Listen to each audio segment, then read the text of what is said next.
ఇక PCC chief గా మహేష్ కుమార్ గౌడ్ ను ఎంపిక చేయడమే కాదు పార్టీ నేతలకు ఓ మెసేజ్ కూడా పంపింది కాంగ్రెస్ అధిష్టానం. పీసీసీ రేస్ లో ఎంతో మంది ఉన్నారు. మధు యాష్కి గౌడ్ తీవ్రంగా ప్రయత్నించారు. కానీ మహేష్ కుమార్ గౌడ్ ని ఎంపిక చేయడానికి కారణమేంటి? తెలంగాణలో 2 పవర్ సెంటర్స్ ఉండకూడదనే మహేష్ కుమార్ గౌడ్ ని సెలెక్ట్ చేసిందా?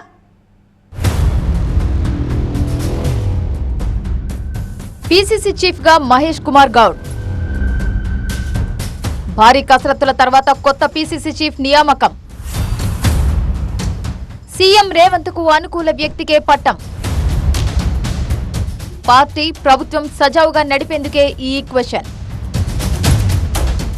రేవంత్ రెడ్డి ముఖ్యమంత్రి పీఠంపై కూర్చున్నప్పటి నుంచి నానుతూ వచ్చిన అంశం ఇది. రేవంత్ రెడ్డి సీఎం అయ్యారు కాబట్టి పీసీసీ చీఫ్ గా ఎవరుంటారు? ఇదే ప్రశ్న వెంటాడింది. మహేష్ కుమార్ గౌడ్ నియామకంతో క్వశ్చన్ మార్కు ఫుల్ స్టాప్ పడింది. మహేష్ కుమార్ గౌడ్ ఆ పేరులోనే ఉంది ఆయన సామాజిక వర్గం ఏంటన్నది. రేవంత్ సర్కార్ బీసీలకు ఇచ్చే ప్రాధాన్యతపై ఈ మధ్య పెద్ద ఎత్తున అనుమానాలొచ్చాయి. ఒకరిద్దరు దీన్నొక సీరియస్ అంశంగా చెయ్యాలని చూశారు. ఎన్నికల ముందు బీసీలకు ఇస్తామన్న సీట్ల విషయంలో ఎలాగూ న్యాయం జరగలేదు. కనీసం అధికారంలోకి వచ్చిన తర్వాతనైనా బీసీలకు న్యాయం చేయాలని డిమాండ్ గట్టిగా వినిపించింది. ఈ నేపథ్యంలోనే మహేష్ కుమార్ గౌడ్ ని పీసీసీ చీఫ్ పదవి వరించినట్లు చెబుతున్నారు. నిజానికి ఈ పదవికి రెడ్డి సామాజిక వర్గ నేతలతో పాటు ఎస్సీ ఎస్టీ లీడర్లు కూడా గట్టిగానే ప్రయత్నించారు. కానీ కాంగ్రెస్ అధిష్టానం మాత్రం మహేష్ కుమార్ గౌడ్ నే ఎంపిక చేసింది.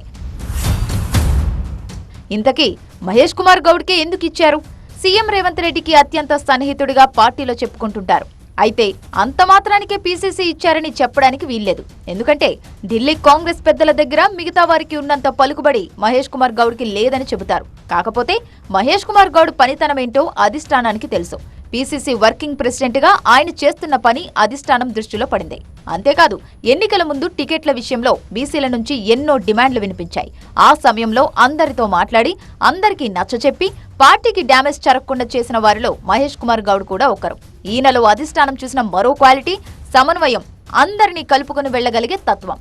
దూకుడు స్వభావం లేదు. సీనియర్లకు విలువ ఇస్తారు. అందుకే మహేష్ కుమార్ గౌడ్ విషయంలో కోమటిరెడ్డి, ఉత్తమ్ కుమార్, భట్టి విక్రమార్క నుంచి కూడా గ్రీన్ సిగ్నల్ వచ్చింది. మహేష్ కుమార్ గౌడ్ ను పీసీసీ చీఫ్ గా ఎంపిక చేయడంలో సామాజిక న్యాయంతో పాటు ప్రాంతీయ న్యాయం కూడా చేశారు. దక్షిణ తెలంగాణకు చెందిన రేవంత్ రెడ్డికి ముఖ్యమంత్రి పదవి ఇస్తే ఉత్తర తెలంగాణ నుంచి మహేష్ కుమార్ గౌడ్ కి పీసీసీ చీఫ్ ఇచ్చారు. దీంతో పదవుల్లోనూ సమన్యాయం చేసినట్లయింది.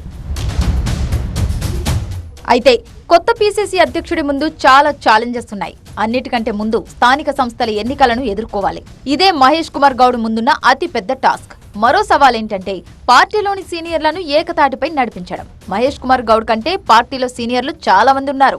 ఆ సీనియర్లలో మంత్రులు కూడా ఉన్నారు. డిప్యూటీ సీఎం భట్టి విక్రమార్క, మంత్రులు ఉత్తమ్ కుమార్ రెడ్డి, కోమటిరెడ్డి లాంటి వాళ్లు ఉన్నారు. వీళ్లంతా పార్టీ లైన్ ప్రకారమే నడుచుకుంటున్నప్పటికీ సీనియర్లను ఎలా హ్యాండిల్ చేస్తారో చూడాలి. పైగా హై లెవెల్ కమిటీలు వెయ్యాలి. అందులో పార్టీ సీనియర్లను నియమించి వారితో పని చేయించగలగాలి. 2028 నాటి ఎన్నికలకు ఇప్పటి నుంచే పార్టీని సిద్ధం చేయాలి. ఇవన్నీ మహేష్ కుమార్ గౌడ్ ముందున్న సవాళ్లు. అయితే మహేష్ కుమార్ గౌడ్ కు సీఎం రేవంత్ రెడ్డి నుంచి ఫుల్ సపోర్ట్ ఉంది. నిజానికి ముఖ్యమంత్రి స్థానం, పీసీసీ అధ్యక్ష పదవి రైలు పట్టాలు లాంటివి. ఇద్దరూ సమానంగా వెళ్తేనే పార్టీ ప్రభుత్వం నడుస్తుంది. ఒకరు మరొకరిని డామినేట్ చేయాలని ప్రయత్నించినా, ఎవరి నిర్ణయాలు వాళ్లే తీసుకున్నా పార్టీ ప్రభుత్వం గాడి తప్పే ప్రమాదం ఉంది. ఈ విషయం అధిష్టానానికి కూడా తెలుసు. అందుకే సీఎం రేవంత్ రెడ్డికి అనుకూలంగా ఉండే లీడర్ని పీసీసీ చీఫ్ ను చేశారని చెబుతున్నారు.